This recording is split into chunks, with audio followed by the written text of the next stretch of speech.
তো আজকের গল্পটা শুরু করতেছি এখান থেকে। আজ ২৭শে রমজান। আমি আর সুমন আমরা যাচ্ছি মাছ কেনার উদ্দেশ্যে আবদুল্লাপুর মাছের আড়তে।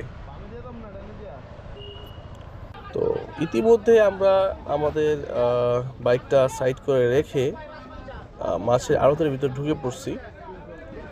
তো এখানে প্রচুর মানে মানুষজন সকালবেলা চলে আসে, আমরাও সেই ক্ষেত্রে মাছ নেওয়ার জন্য চলে আসছি।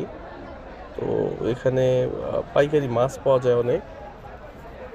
তো আমরা বাজারে ঢোকার সাথে সাথে দেখলাম বিভিন্ন সাইজের বড় বড় মাছ পাওয়া যেতেছে। বিশেষ করে আমার বাচ্চারা পাঙ্গাস মাছটা খাইতে খুব পছন্দ করে।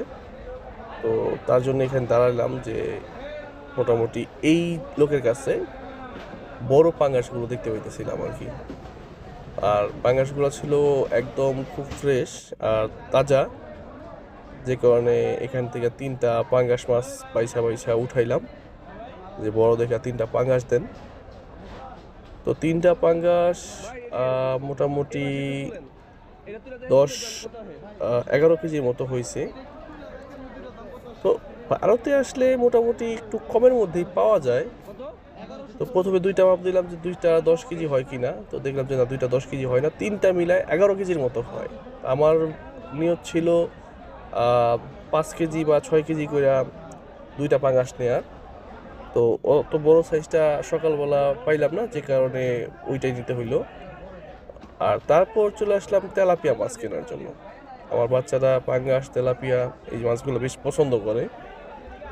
তো এইখানে আমি যতগুলা তেলাপিয়া এবার দেখলাম, যেহেতু 27 রমজান শেষের দিকে, সবগুলো তেলাপিয়া বরফ দেওয়া ছিল।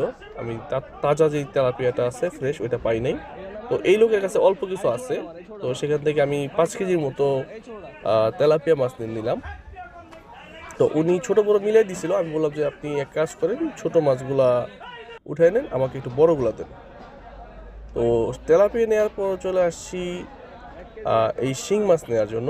কারণ শিং মাছের ঝোল, আমি যদিও একটা মাছ খাই না, কিন্তু শিং মাছের ঝোল করলে সেই ঝোলটা আমার কাছে বেশ ভালো লাগে। তো তারপর হলো কাটাকাটির প্রসঙ্গে, আমার ওই যে এলাকা গাড়ি 20 টাকা করে। আমরা কি ঈদের উপলক্ষে 5টা 10টা পাই না? সেটা আমি তোমার আলাদা করে দিতে মনে, কিন্তু আমি যেছিলাম ওই এলাকায় নিয়ে কাটাই। ঠিক আছে, ঈদের উপলক্ষে তো পাই 20 টাকা 30 টাকা। আইসো না, ওইটা না, তুমি সব খাই দিয়ে কত নিবা? আমারটা লাগবে না। হ্যাঁ আচ্ছা আসেন, আপনি খুশি হয়ে দেন।